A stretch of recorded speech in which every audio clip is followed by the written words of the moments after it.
رب العالمين.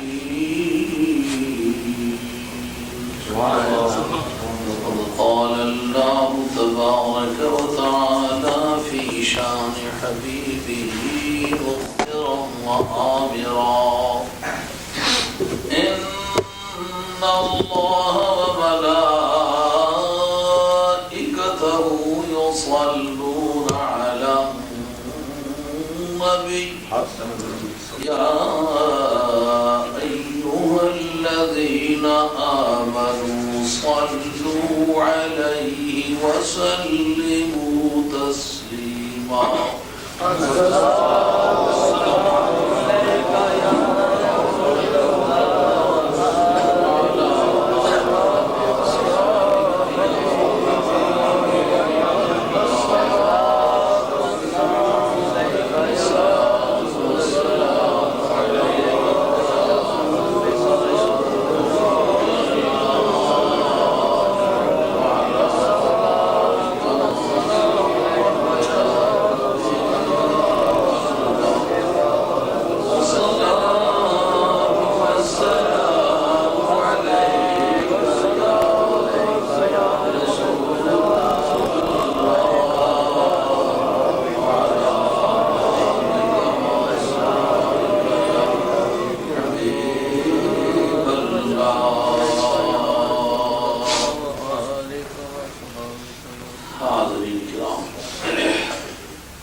میں نے قرآن عظیم کی ابتدا سے یعنی سورہ بقرہ کی 5 ابتدائی آیات آپ حضرات کی مطلع کی. سورہ بقرہ مدنی ہے، مدینہ طیبہ میں یہ نازل کی گئی ہے اور مدنی زندگی کے اوائل میں ہی یہ نازل ہوئی ہے. جو ہی نبی پاک علیہ السلام جا چکے، دیار پاک مدینہ میں ڈیرے ڈالے ہیں، تو اس وقت اس کا نزول اکثر و بیشتر ہوتا رہا، تھوڑے تھوڑے ٹکڑوں میں یہ نازل کی ہے. اور اس کے نزول میں اور اس کے احکام کی ترتیب میں ایک ضابطے اور ایک آئین کی نشاندہی ہے، کیونکہ اس سے بیشتر جو قرآن مجید نازل ہوتا رہا وہ تو کعبۃ اللہ کی حدود کو چھوڑ کے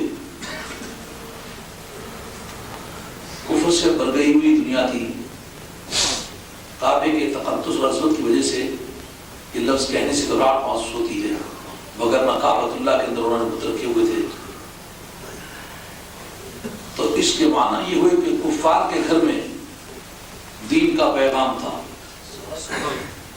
دوسرے کے گھر میں اپنی بات تھی، سٹیٹ دوسروں کی تھی اور پیغام دوسروں کا تھا. بظاہر اس کا نام ہجرت ہے، لیکن اندرونی طور پر یہ معلوم ہوتا ہے کہ اللہ رب العزت کی حکمت بالغہ نے اس بات کو پسند نہ کیا کہ اسلام کسی کے زیر دست ہو کر، کسی کے ماتحت ہو کر ایک اخلاق ناصح کا کردار ادا کرے، محض نصیحتیں کرنے والے ایک خیر خواہ کا کردار ادا کرے جس کے پاس قوت نہ ہو. اور اگر کوئی جارحانہ طور پر اسلام کی حدود کو توڑنا چاہے تو اسلام کے پاس کوئی ایسی قوت موجود نہ ہو کہ قوت بازو کے ساتھ اس کو روک سکے. یہ مشیت الہی نے ایسا لگتا ہے کہ پسند نہ کیا، اس لیے بظاہر اس کا نام ہجرت رکھا، اور اندرونی طور پر معلوم ہوتا ہے کہ کسی سوچے بچارے ہوئے منصوبے کے مطابق پروردگار عالم نے اپنے حبیب کریم علیہ السلام کو شہر سے تشریف لے جانے کا حکم دیا.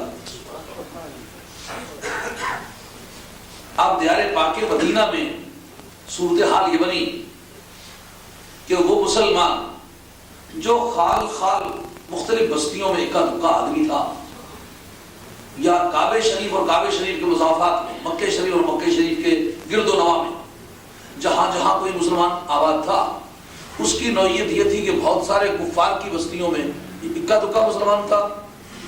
آپ اس کو اپنے مذہبی روایات پر، مذہبی احکام پر آزادی کے ساتھ عمل کرنے کا چانس نہیں تھا. تو وہ بیچارہ چھپ چھپا کر کسی نہ کسی طریقے سے اپنے آپ کو اسلام کی پابندیوں کا ذمہ دار قرار دیتا تھا اور اس پر چلتا تھا. مگر اب جس وقت کے سرکار تاجدار مدینہ علیہ السلام کے مکہ چھوڑ کے دیار پاک مدینہ کو تشریف لے جانے کی اطلاع موقع ہو گئی، اب انہوں نے سوچا کہ بکھرے بکھرے رہنے کے مقابلے میں جا کر ایک جگہ چل کے آباد ہو جاتے ہیں، بجائے اس کے کہ ہم کسی حکومت کے زیر دست رہ کر اس کی صحبتوں سے ہمیشہ آزار پذیر ہوتے رہیں. اس کے مقابلے میں اچھی صورتحال یہ ہوگی کہ ہم ایک ایسی جگہ چل کے آباد ہو جائیں جہاں سونا اپنا ہو، جاگنا اپنا ہو، بیٹھنا اپنا ہو، اٹھنا اپنا ہو، اور کھانے پینے رہنے سہنے کے اطوار و دساتیر اپنے ہوں، سول لا اور کرمنل لا اپنا ہو، پرسنل لا اور قانون ازدواج اپنا ہو، اخلاقی ضابطے اپنے ہوں، اور حریت فکر کے ساتھ اس دین کو اپنانے کا موقع ملے جو انسانی فلاح اور نجات کی ذمہ داری لے کر کے آسمان سے آیا ہے. تو اسلام پر بے لاگ عمل کرنے کے لیے انہیں ایک سرزمین چاہیے تھی، اور وہ کتنی خوش نصیبی کی بات ہے کہ گیسوئے تابدار کا محبوب، چڑھتے صبح کے سویرے کو شرما دینے والا، جس کے حسن کی دھوم تحت الثری سے لے کر کے لامکان تک ہے، ایسی ذات بابرکات کے سائے عاطفت میں بیٹھنا پھر تو فاقہ بھی عید سے کہیں بڑھ چل کے تھا. اور وہ خوش نصیب انسان دیار پاک مدینہ کی اس مبارک وادی میں آباد تھے جن کے بارے میں قرآن کی بے نیازی کا ذکر کرتے ہوئے یوں کہتا ہے وَمِنَ النَّاسِ مَن يَشْرِي نَفْسَهُ ابْتِغَاءَ مَرْضَاتِ اللَّهِ. بعض انسان وہ ہیں جو اللہ کی رضا چاہنے کے لیے، خدا کی خوشنودی کے لیے اپنی جانیں بیچ ڈالتے ہیں. یہ وہ خوش نصیب اور بختیار مسلمان تھے کہ بنی قینقاع کے سنار ان کی غربت کو دیکھ کے ایکسپلائٹ کرنا چاہتے، ان کا استحصال کرنا چاہتے ہیں، اور وہ اصحاب صفا کے لوگ تھے. کبھی آپ کو دیار پاک مدینہ میں جانے کا اتفاق ہوا ہے یا خدا کرے آئندہ ہو تو سرکار تاجدار مدینہ علیہ السلام کے گنبد خضرا سے شمالی جانب پر ایک چھوٹا سا چبوترا ہے، آدمی حیران ہوتا ہے. اس جگہ کا نام صفا ہے، اور آج مشکل تمام اس پر 10-12 آدمی نماز پڑھ سکتے ہیں. تو کوئی 300 سے زیادہ کی تعداد تھی اصحاب صفا کی، ممکن ہے 350 ہو. تو وہ سارے لوگ اصحاب صفا کہلاتے تھے. لیکن ان کا گزارا کس طرح چلتا تھا؟ ایک ٹیم کسی مہم پر گئی ہوئی ہے، ایک آ رہی ہے، ایک جا رہی ہے، ایک وہاں بیٹھی ہوئی ہے، اور اگر اکٹھے ہوتے ہیں تو سب کو زمین پر لیٹنے کے لیے جگہ نہیں پڑتی، اور کھانا آ گیا تو کھا لیا، نہیں آیا تو تاج تخت سلطانی چھڑ کے ٹوٹا پڑن گدائی، رکھ امید سجن دے دردی کٹن جو بنائی.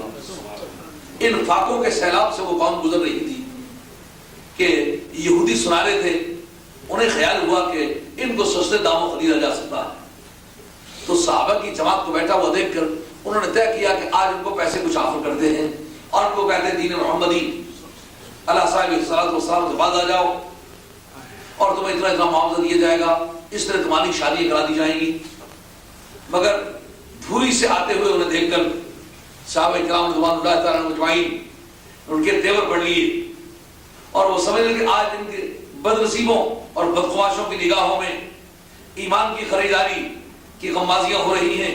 ایسا لگتا ہے کہ مسلمانوں کی غربت کو استحصال کرنا چاہتے ہیں، یہ لوٹنا چاہتے ہیں. جب وہ قریب آئے تو انہیں آتا ہوا دیکھ کے انہوں نے ان کی طرف پیچھے کر دی. اب وہ قریب آ کے کندھے جھٹک کے کہتے ہیں یار آج پیسے کمانے کا دن ہے، کچھ پیسے لے لو اور اس غربت سے باز آ جاؤ. یہ جو دین تم نے اختیار کیا ہے یہ دراصل فاقے کا سیلاب ہے، یہ اسلام نہیں ہے، یہ غربت ہے. یہ تم نے کلمہ نہیں پڑھا، یہ وبال جان مول لے لیا ہے، تم اس سے باز آ جاؤ. لیکن صحابہ اکرام رضوان اللہ عنہم اجمعین کہتے ہیں ہماری فاقہ مستی کو دیکھ کے ہم سے چھیڑ رہے ہو، خدا کی قسم یہ خدا کی ساری کائنات ہونے سے بھری ہوئی ہو، ہماری غیرت کو خریدنے کے لیے ناکافی ہے. جنت بھی لینے آئے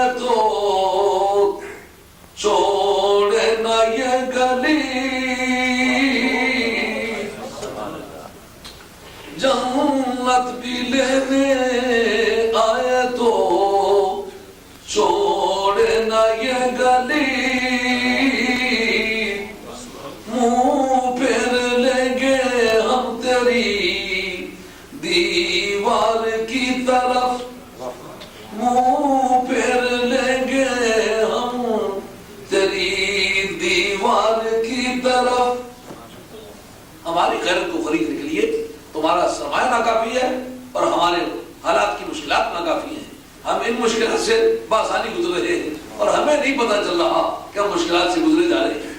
اگر زنان مصر جناب یوسف علیہ السلام کی چہرہ زیبا ایک مرتبہ نگاہ اٹھا کے دیکھ لیں تو ان کی چھڑیوں کی دھار ان کے لیے باغ و بہار بن جائے اور بدن کٹ رہے ہو انہیں پتہ نہ چلے ہمارا بدن کٹا جا رہا ہے، تو کتنے افسوس کی بات ہوگی کہ تاجدار مدینہ علیہ السلام کا چہرہ زیبا دیکھ رہا ہو، اس کو پتہ یہ چلے کہ میں فاقہ ہوں۔ نہیں، جس حالت میں ہے ہم خوش ہیں۔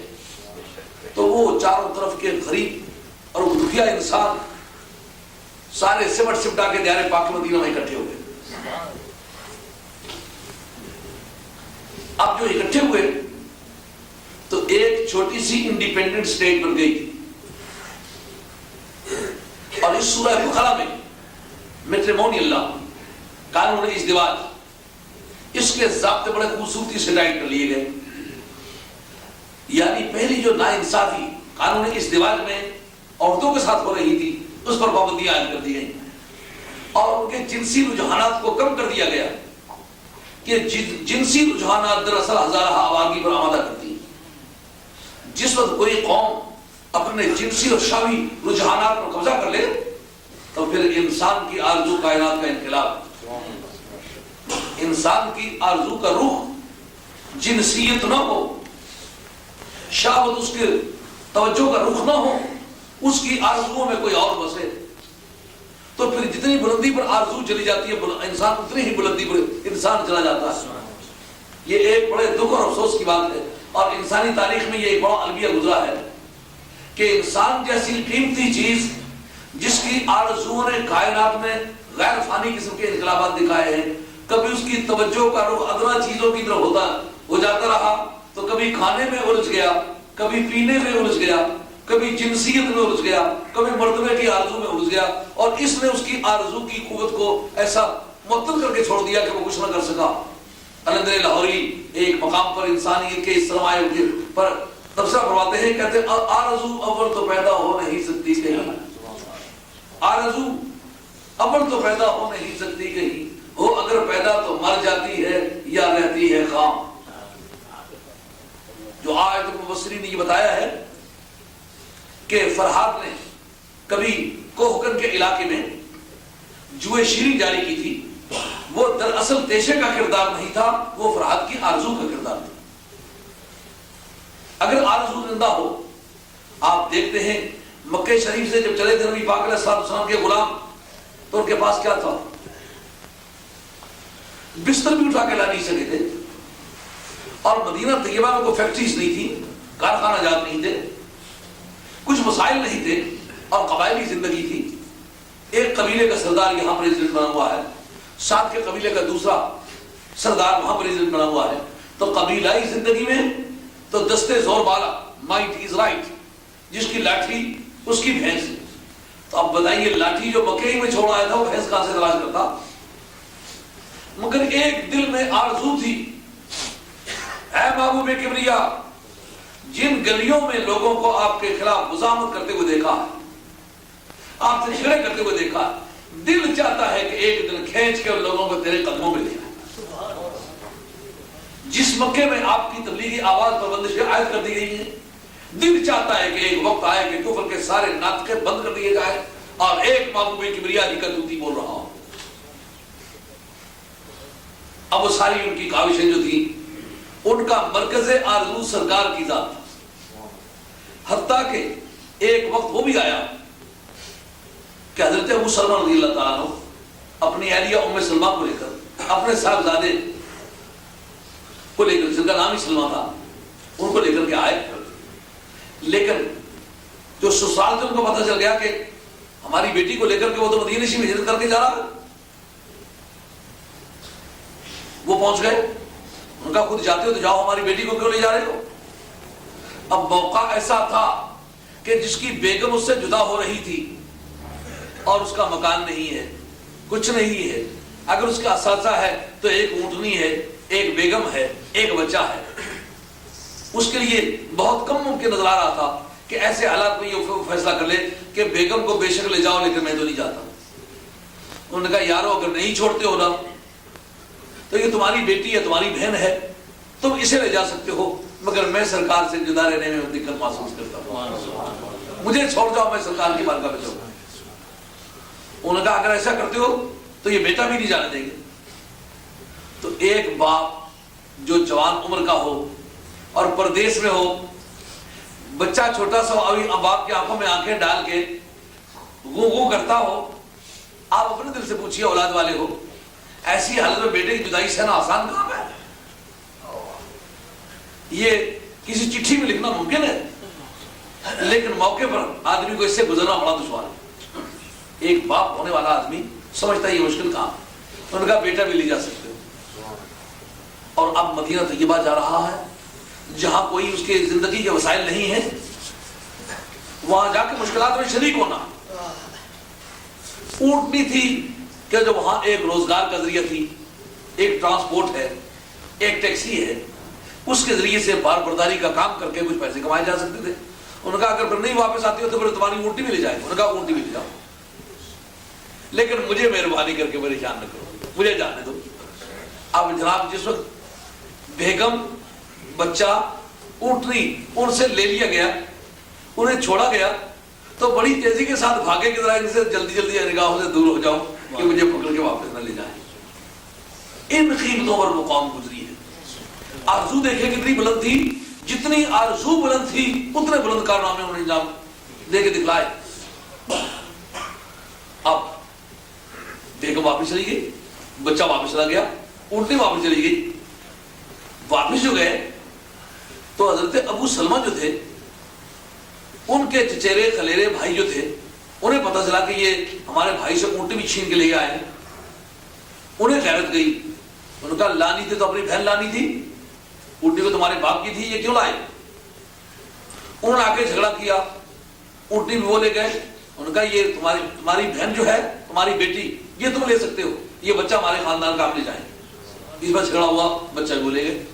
اب اونٹنی بھی وہ لے گئے, بچہ بھی وہ لے گئے. حضرت ام سلمہ فرماتی ہیں کہ میں ایک نالے میں جا کے روزانہ رویا کرتی کہ مولا کریم وہ وقت کب آئے گا جب ہم سرکار سے ملیں گے. خامد ادھر چلا گیا, اونٹنی اور بچہ یہ چھین کے لے گئے. اب اصل تلاش حضور کی تھی, وہ مجھے نہ مل سکے. میں خامد کی قربانی دیتی, سرکار مل جاتے, پھر تو بات تھی. میں بیٹے کی قربانی دیتی, اونٹنی کی قربانی دیتی, مگر سرکار مل جاتے, پھر تو کوئی بات تھی.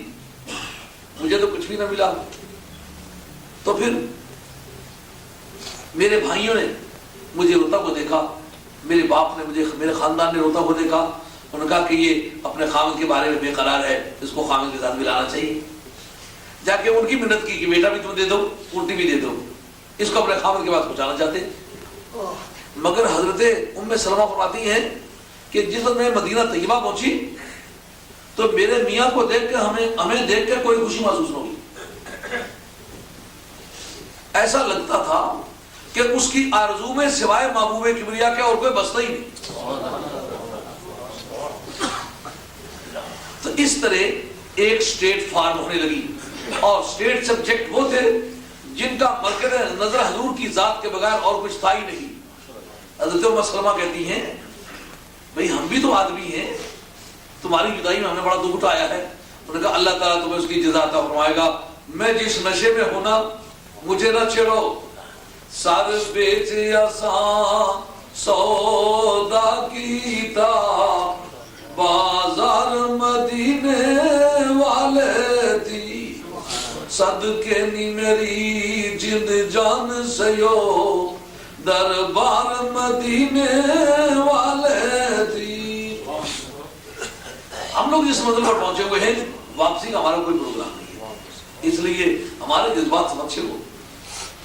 تو اس طرح وہ ایک سٹیٹ بننے لگی, اور سٹیٹ کے بنتے بنتے گرد و نواح کا ماحول جو تھا اس کے لیے وہ ایک چیلنج بن گئی، کیونکہ اگرچہ انصار مدینہ طیبہ میں رہتے تھے لیکن مناپلی اس جگہ یہودیوں کی تھی۔ یہود تھے جو تھے منڈیوں پر قابض تھے، وہاں کی زمینوں پر قابض تھے، وہاں کے باغات پر قابض تھے، وہاں کے جنگلات پر قابض تھے، یعنی سورسز آف انکم میں سے کوئی ایک چیز بھی انصار کے پاس نہیں تھی۔ انصار باشندے تھے وہاں لیکن ان کے پاس زندگی کے کوئی وسائل نہیں تھے، سارے وسائل یہودیوں کے پاس تھے۔ اگرچہ کوئی باضابطہ حکومت نہیں تھی لیکن عملی طور پر اقتدار یہودیوں کے پاس تھا۔ تو خیال فرمائیں کہ پورے ملک کے مسکین لوگ، بے کس لوگ، آزاد کردہ غلام، بے سہارا، بے بگان، یتیم بچے اور زندگی کے ستائے ہوئے انسان وہ اکٹھے ہوئے، اور ان کے پاس اکٹھے ہوئے جن کے پاس زندگی کے وسائل ہی نہیں تھے، اور عملی طور پر جن کے پاس زندگی کے وسائل تھے وہ مذہباً یہودی تھے۔ اب ان کو یہ جو نخرہ تھا کہ ہم اولاد انبیاء میں سے ہیں، ہمارے پاس کتاب ہے، ہم پڑھے لکھے ہیں، ڈیٹوں تک وہ کسی کے بارے میں یہ تسلیم نہیں کرتے تھے کہ اس کو ڈیٹ بھی پتا ہے۔ وہ سمجھے ہم سے کیوں نہیں پوچھا ڈیٹ کون سی ہے، تمہیں کیا پتا ہے ڈیٹ کیا ہے؟ منڈی کے ریٹ تو ان کے اپنے قبضے میں تھے۔ صبح یہودی سے پوچھنا پڑتا ہے کہ آج کس بھاؤ کوئی چیز دو گے، ایسا نہیں کہ کوئی فکس ریٹ ہو، پابند کر لیا جائے کہ یہ ریٹ کے خلاف دیتے ہو تمہیں فلاں جگہ فلاں عدالت میں چیلنج کرتے، نہیں، وہی وسائل نہیں۔ اس کو محکمہ تصویر کہنا چاہیے، یعنی قیمتوں کے فکسیشن کا ڈپارٹمنٹ۔ یہ جناب فاروق اعظم رضی اللہ عنہ کے دور میں ریز ہوا ہے۔ اس سے بیشتر قیمتیں فکس کرنے کے بارے میں کوئی ایسا نظام نہیں تھا کہ جس کا پورا ایک محکمہ ہو جو اس کی حفاظت ہے۔ یہ بڑے سوالات تھے، یعنی جو قوم آئی ہے کوئی ہنر نہیں جانتی، کوئی ان کے پاس سورسز آف انکم نہیں ہے، کوئی ان کے پاس سرمایہ نہیں ہے، اور جہاں آئے ہیں وہاں کے سارے سورسز جو ہیں یہودیوں کے پاس ہیں، اور ان کو اپنے طور پر جو اپنی سربلندی، اپنی ترجیحی حیثیت، اپنی قانونی بالادستی، اپنی علمی اور اخلاقی بالادستی کے بارے میں جو جنون تھا وہ کسی کو ریکگنائز نہیں کرنے دیتا تھا۔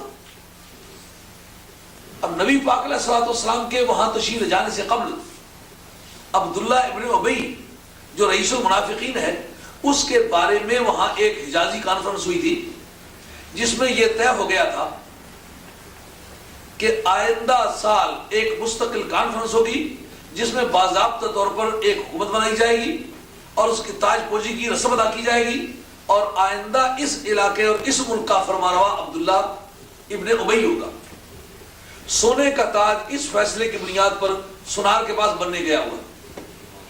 اب سونے کا تاج بننے گیا ہوا ہے، پہلے تو یہودی بغلے بجانے لگے کہ یہ وہ قوم آ رہی ہے جو غریبوں اور مسکینوں کی جماعت ہے، ان کے پاس زندگی کے کوئی وسائل نہیں ہے، تو یہ مفت کی رعایا ہمیں مل رہی ہے، تو جہاں اتنے کثیر تعداد میں مزدور اکٹھے ہو جائیں گے، مزدوری بڑی سستی ہو جائے گی، سستے داموں جب مزدور مل جائیں گے، جب مزدوروں میں کمپٹیشن ہوگا، ایک کام آپ روپے پر کرانا چاہتے ہیں یا ایک پاؤنڈ پر کرانا چاہتے ہیں تو 20 اگر مزدور نکل آیا، ایک کہتا ہے مجھ سے کراؤ، دوسرا کہتا ہے مجھ سے کراؤ، وہ کہتا ہے کیا دو گے؟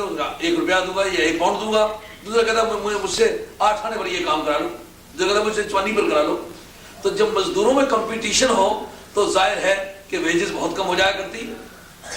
تو انہوں نے سوچا کہ یہ مفت کی رعایا آ رہی ہے، وسائل تو ہمارے پاس ہے، جتنا دیں گے اتنا کھائیں گے، اختیارات ہمارے پاس رہیں گے، اس لیے انہوں نے بغلیں بجائیں۔ سرکار کے آنے کے موقع پر انہوں نے بھی جلوس میں شرکت کی، انہوں نے بھی گیت گائے، انہوں نے بھی شور مچایا، واہ سبحان اللہ، آ گئے، لیکن اصل میں در پردہ انہیں اپنی نمبرداری کا ذوق تھا۔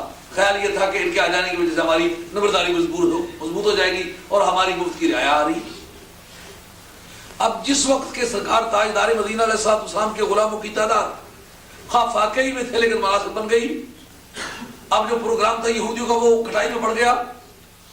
ادھر قرآن عظیم نے دستور کے بنیادی ضابطے نازل کرنے شروع کر دیے اور روزانہ کی زندگی کے بارے میں آئین دینا شروع کر دیا۔ اس میں یہ سوال اٹھا کہ وہ قوم جو آئندہ چلے گی اور لوگوں کو اپنے دستور پر چلائے گی، ان کے پاس شخصیتیں کہاں ہیں؟ قرآن عظیم نے اس کے جواب میں فرمایا الف لام میم، مفتیات میں سے اس کے معنی خدا اور اس کا رسول بہتر جانتا ہے. لیکن اتنی بات ہے کہ جس صورت کے اول میں حروف مقطعات ہیں اس میں ایک علامت ہے کہ اس میں غیب کے علوم بیان کیے گئے، غیبی علوم کا ذکر ہے. یہ نشاندہی ہوتی ہے کیونکہ عربوں کے قدیم خط و کتابت میں مقطعات وہ استعمال کیا کرتے تھے، لیکن وہ مرسل اور مرسل الیہ، یعنی جو بھیجنے والا ہے ریپیٹر اور ایڈریسی، دونوں کے درمیان ٹرمز جو تھی وہ فکس ہوا کرتی تھی کہ جب میں الف بولوں تو کیا مراد ہوا کرے گا، جب میم بولوں تو کیا مراد ہوا کرے گا. تو ان دونوں کے درمیان مرسل اور مرسل الیہ، بھیجنے والا اور جس کی طرف بھیج رہا ہے. مطلب آپ ہندوستان میں یا پاکستان میں چٹھی لکھ رہے ہیں تو آپ مرسل ہیں، بھیجنے والے، جس کو آپ نے بھیجا وہ مرسل الیہ ہے. تو آپ نے دیکھا کہ درمیان میں خط کھول کے لوگ پڑھتے ہیں تو آپ آپس میں ایک ٹرمینالوجی فکس کر لیتے ہیں کہ بھائی میں جو کوئی راز کی بات لکھنی ہوگی تو ان لفظوں میں لکھا کروں گا. تو اس بنا پر عربوں میں پہلے سے بنیاد چلی آ رہی تھی اس طرح ایک ایک لیٹر لکھ کے اپنے مدعا کا اظہار کرنا، مگر یہ کس لیٹر میں ہوتا تھا؟ جو سیکرٹ ہو. تو پروردگار نے محبوب سے بات کرتے وقت عربوں کی وہ ٹرمینالوجی استعمال فرمائی، کہا یہ میرے اور تیرے درمیان راز ہے. صاحب روح المعانی لکھا کہ ان کا علم مکمل طور پر سرکار کی ذات میں ہے اور سرکار دو علیہ السلام کی برکت سے، اور یہ اللہ کو بھی اس کا علم ہوتا ہے، لیکن اس کے عام بتانے کی اجازت نہیں ہوتی. اشارہ کر دیا کہ محبوب غیبی حقائق آئندہ آپ پر کھولنے والے ہیں. لیٹر کی ابتدا، لیکچر کی ابتدا الف لام میم سے ہو کر اس امر کی طرف اشارہ کر دیا کہ یہ بات اگرچہ عربی میں ہو رہی ہے، عرب یہ سمجھتے ہیں، مگر میرے اور تیرے درمیان ایسی بات ہے کہ بے شک عرب بیٹھے رہیں لیکن پلے ان کے کچھ نہیں پڑے گا. جو میں جانتا ہوں، جو تو جانتا ہے، اس میں کوئی شریک نہیں ہوگا، وہی جانیں گے جس کو تو بتائے. فرمایا ذالک الکتاب لا ریب فیہ،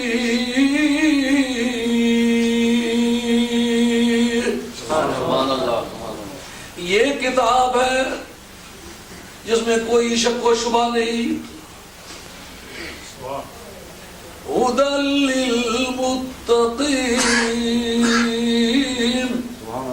یہ فی ہے میں آپ دیکھیں گے کہ فی سے پہلے بھی 3 نقطے پڑے ہوئے ہیں اور فی سے بعد بھی 3 نقطے پڑے ہوئے ہیں.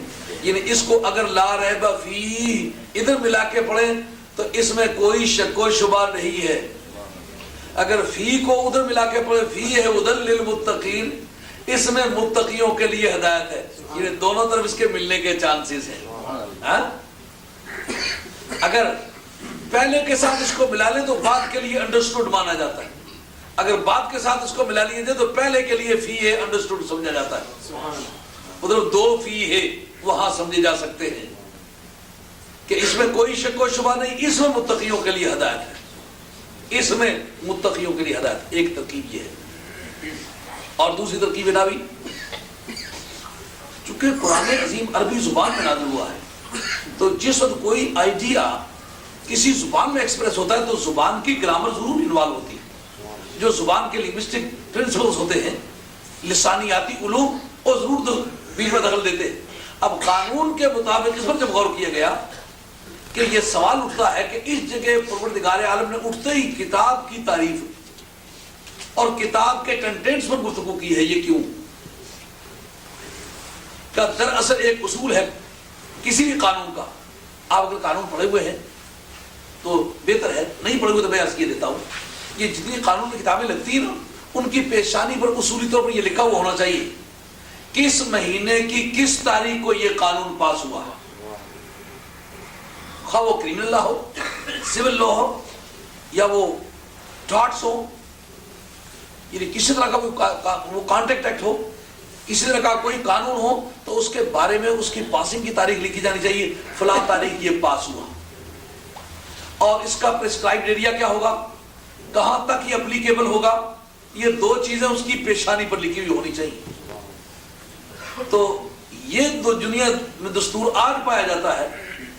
اس کو پروردگار عالم نے پہلے انکشاف کیا، الحمدللہ رب العالمین، پہلے بتا دیا کہ اس کی اپلیکیشن عالمین پر ہوگی.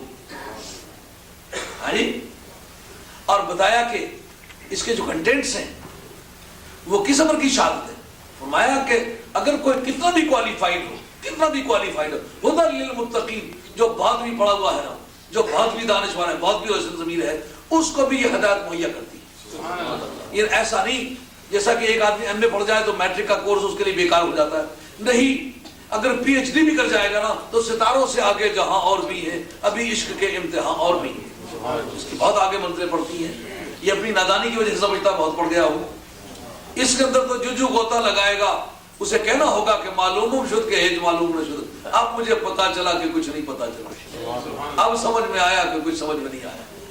قلندر لاہوری اس کتاب کی عمیق گہرائیوں پر تبصرہ کرتے ہوئے لکھتے ہیں: کتاب زندہ قرآن حکیم،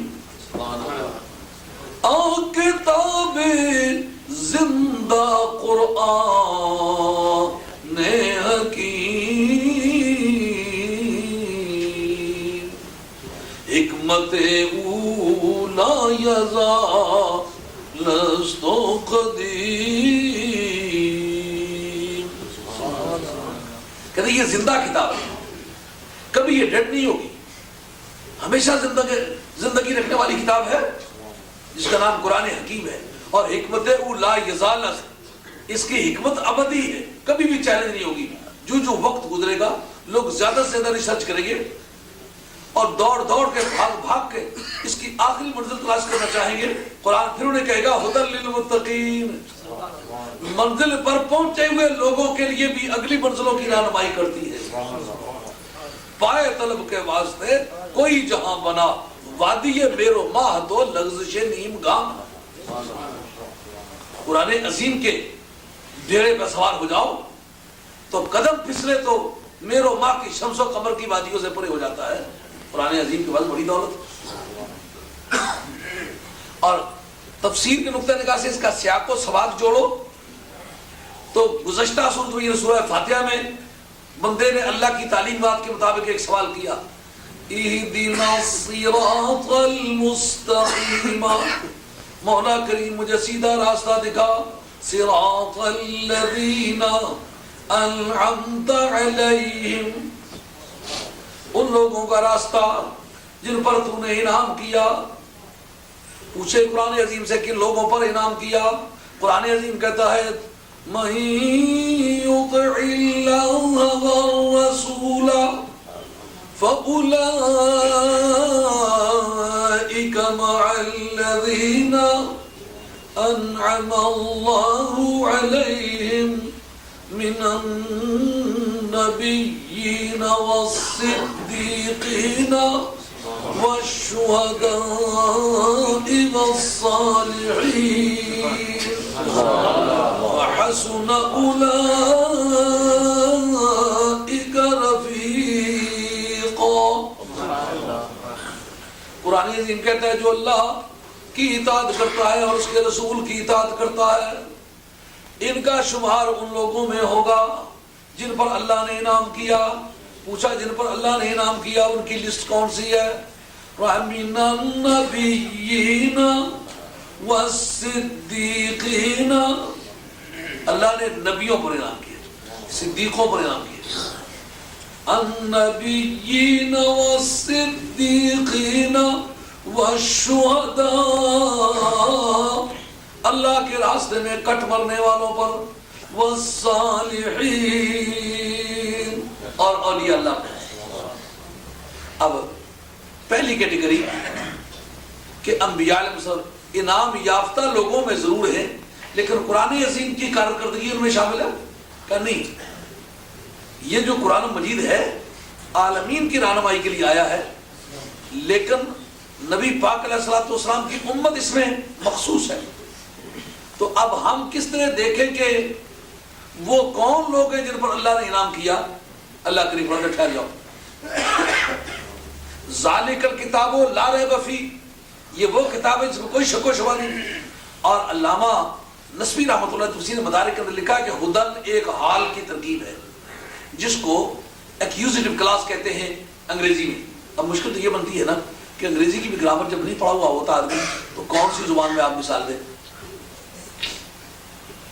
اگر آپ اس کو آسان لفظوں میں سمجھیں کہ اس آدمی نے اس چیز کو تولا نا، بالکل صحیح تولا، درآں حال کہ وہ ایک دکاندار تھا، درآں حال کہ وہ ایک دکاندار تھا. یعنی آپ یہ باور کرانا چاہتے ہیں کہ اس کے ناپ تول میں کوئی فرق نہیں ہو سکتا کہ تولنا جانتا ہے، درآں حال کہ وہ ایک دکاندار تھا. اس آدمی نے مجھے بڑی ٹھیک بات بتائی دین کے بارے میں، درآں حال کہ وہ ایک عالم دین تھا، جبکہ وہ ایک عالم دین تھا. مطلب یہ بات ٹھیک ہو سکتی ہے، اور ٹھیک ہونے کی وجہ کیا ہو سکتی ہے کہ اس حالت میں اس آدمی نے یہ بات بتائی جبکہ وہ عالم دین تھا. ایسے حال کو عربی قواعد میں کہتے ہیں حال تعلیلیہ، قاصل ایکوزیٹو کلاس. حال تعلیلیہ کا ترجمہ ہے قاصل ایکوزیٹو کلاس، انگریزی میں گرامیٹیکل لینگویج میں اس کا یہ ترجمہ ہوگا.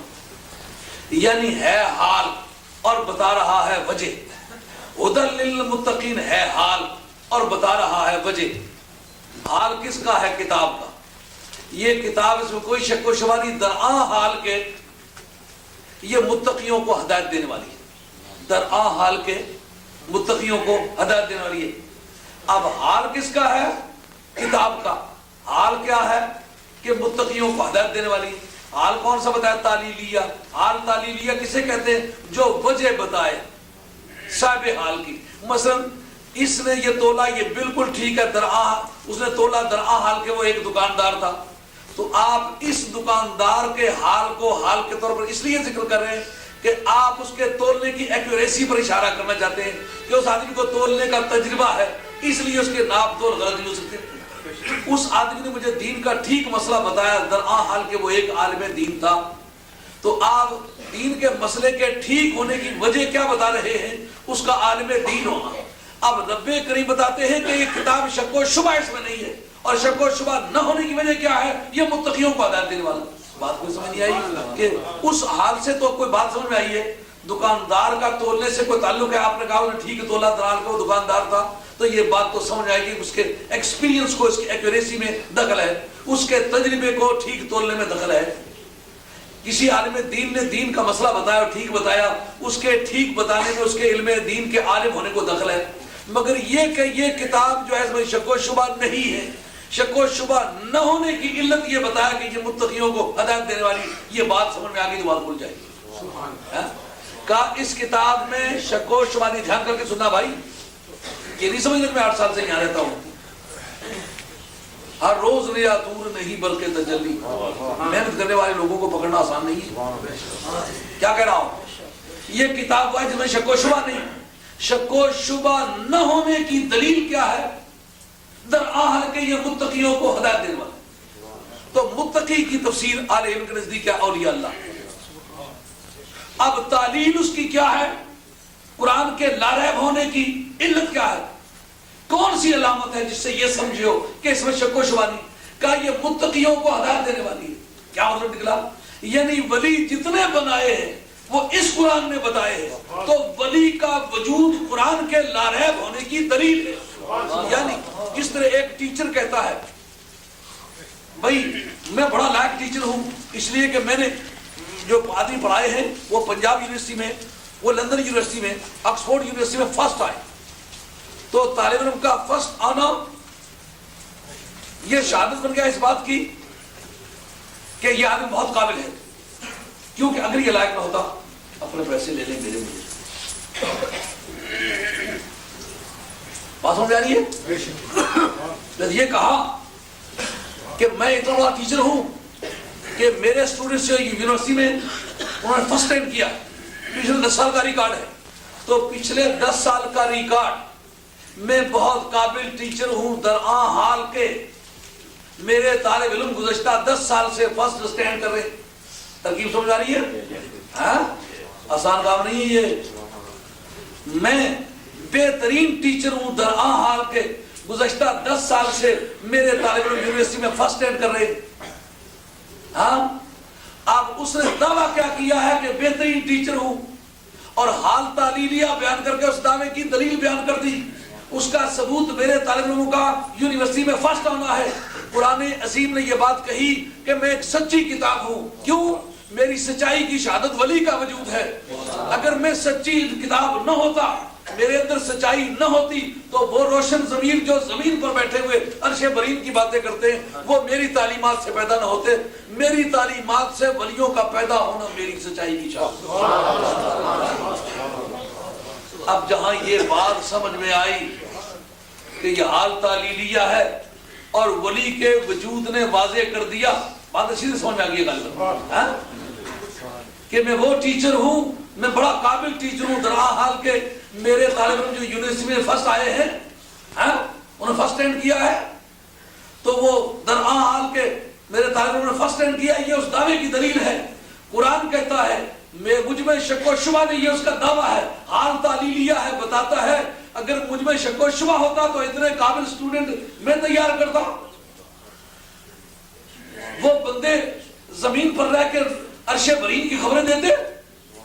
جہاں یہ بات ترکیب ناوی کے طور پر سمجھ میں آئی، جہاں تفسیر کے ربط کے طور پر سمجھ آئی، وہاں ایک اور بات کھل گئی کہ قرآن عظیم جس معنی میں آیا ہے نا، اس معنی میں جب تسلیم ہوگا جب وہ ولی پیدا کرے. اگر ولی اس نے نہ پیدا کیے ہوں تو معلومہ اس ڈگر پر قرآن عظیم کی تفسیر نہیں چلائی جا رہی. قرآن مجید کے منشا کو اس طریقے سے نہیں سمجھا گیا جس طریقے سے اللہ نے اس کو پیش کیا ہے. اگر اس طریقے پر پیش کیا ہوتا تو قرآن نے یہ بتایا ہے کہ میرا ریزلٹ کیا ہوتا ہے. جب میں اصلی بنیادوں پر چلوں تو ریزلٹ ولی کا وجود ہوتا ہے.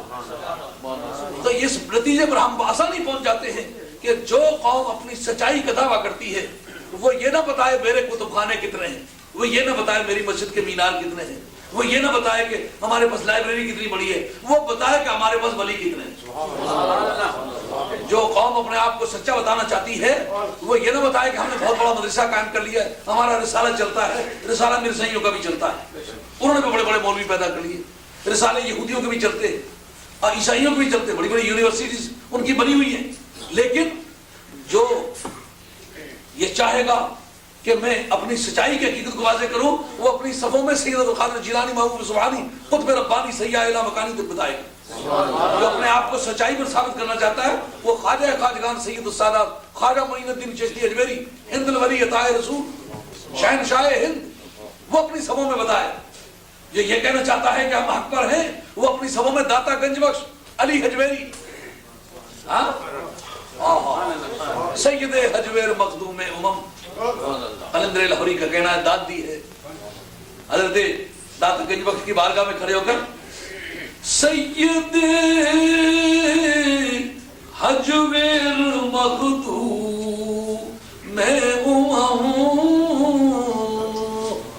مرقد او پیر سنجر راہ رہوں.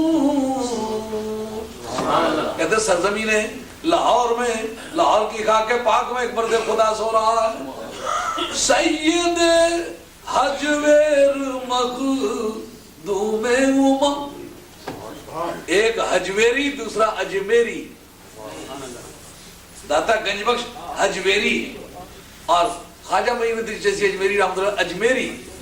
ایک حجویری ایک اجمیری. جو قوم اپنے آپ کو حق پر ثابت کرنا چاہے اور یہ کہنا چاہے کہ ہم سچے ہیں، وہ اپنے کتب خانے نہ دکھلائے، اپنے اسٹوڈنٹس نہ دکھلائے، وہ اپنی جماعت کے ولی دکھلائے. اب اس کا ایک دوسرا رخ آپ یہ سمجھنا چاہیں کہ کس قوم نے قرآن عظیم کو صحیح سمجھا ہے اور کون قرآن کے عین منشا کے مطابق ایک صحیح مسلمان قوم ہے. وہ قوم ہے جس نے ولی پیدا کیے ہوں گے. جس جماعت میں ولی نہ ہوں گے وہ قوم کتنی بھی کتابیں دکھلائے خدا کے قانون کے مطابق حق پر نہ سمجھی جائے گی. اللہ کا شکر ہے مسلمانوں، جس عقیدے پر تم ہو داتا گنج بخش علی حجویری اسی عقیدے کے حاصل، خواجہ اجمیری رحمۃ اللہ علیہ اسی عقیدے کے حاصل، شیخ شہاب الدین شور سروردی جی یہ نام نہیں بتایا کسی صاحب، وہی صاحب مجھے 10 پاؤنڈ داروں کے لیے دیے، ان کو رسید پیش کر دیجیے. شیخ صاحب اور حضرت سید بہاؤ الدین نقشبند بخاری رحمۃ اللہ علیہ اسی عقیدے کے، حضرت سید السادات سید القادر جیلانی رحمۃ اللہ علیہ اسی عقیدے کے. تمام اولیاء اللہ الحمدللہ اہل سنت والجماعت میں سے خارجیوں میں آج تک کوئی ولی نہیں ہوا. نمازی بڑھے، پرہیزگار بڑھے، تقوی دار بڑھے، پر ولی نہیں پیدا کر سکے. رافضیوں میں آج تک تاریخ نہیں بتا دی کوئی ایک بھی ولی ہوا ہو. نجدیوں میں کوئی نہیں بتا سکتا کہ ایک بھی ولی ہوا ہو. جتنے ولی آج تک کائنات میں تسلیم کیے گئے ہیں سب اہل سنت والجماعت سے، اور اس عقیدے پر ہے جس عقیدے پر تم ہو. اور ان کے وجود کو قرآن عظیم نے اپنی سچائی کی شہادت کے طور پر پیش کیا. اب پہلی سمجھ لو دعا، پہلی سورت سمجھ لو دعا، اور دوسری سورت کی ابتدا اس دعا کا جواب ہے. اہدنا الصراط المستقیم صراط الذین انعمت علیہم.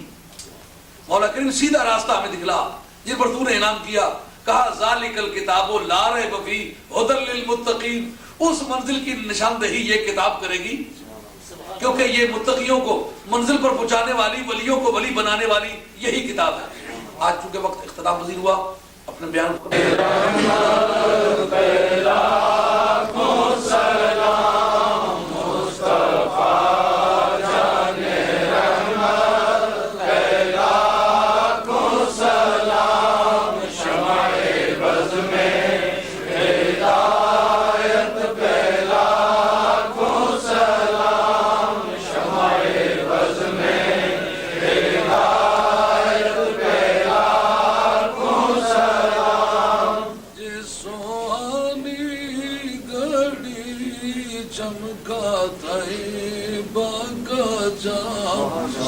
دل افروز ساعت پہلا کو سلام مصطفیٰ جانے رحمت پہلا کو سلام شمع بز میں ہدایت پہلا کو سلام شمع بز میں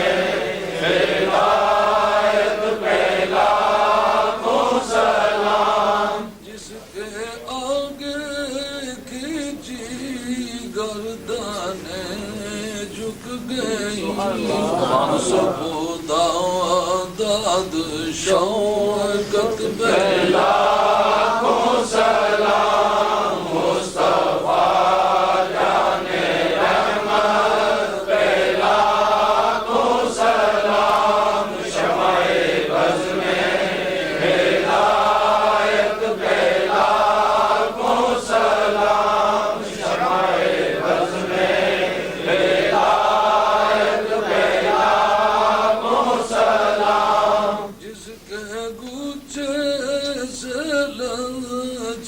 جڑے نور کے ستاروں کی نظہت پہلا کو سلام مصطفیٰ جانے رحمت پہلا کو سلام شمع بز میں ہدایت پہلا کو سلام شمع بز میں ہدایت پہلا کو سلام. مجھ سے خدمت کے قدسی کہیں رضا، مجھ سے خدمت کے قدسی کہیں رضا مصطفیٰ جانے رحمت پہلا کو سلام شمع بز میں ہدایت پہلا کو سلام شمع بز میں ہدایت پہلا کو سلام. سید و سرور محمد نور جان، سید و سرور محمد نور جان، بہتروں میں تر شفیع مجرمان،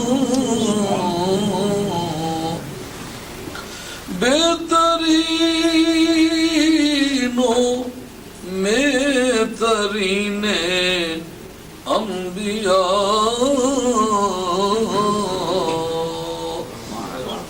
جز محمد نیست در ارض و سما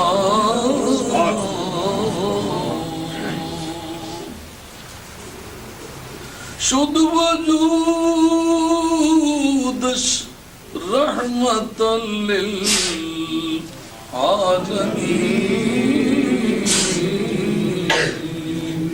مسجد او شد ہما روئے زمین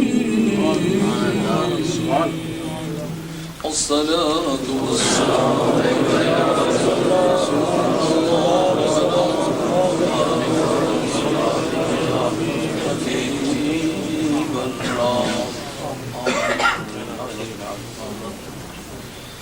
الصلاة والسلام على رسول الله القيم يشفع به محمد وآله وصحبه أجمعين اللهم ارزقنا حبك وحب من يحبك وحب من يقربنا إلى حبك اللهم ارزقنا حب محمد وحب من يحب محمدا وحب من يقربنا إلى حب محمد صلى الله عليه وآله وسلم اللهم ارزقنا شفاعة محمد صلى الله عليه وآله وسلم يوم يقول كل نبي يا رب نفسي نفسي اللهم وعلى جاء مولانا محمدا يقول يا ربي أمتي أمتي صلى الله تعالى على آخر خلقه ويشفع به محمد وعلى آله وأصحابه أجمعين أحمد الله دوستوں کے نیک حیات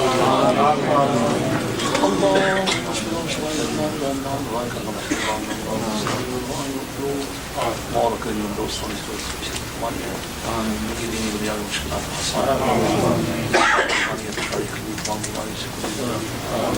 صدقہ جناب محمد سب کے لیے خواہش پوری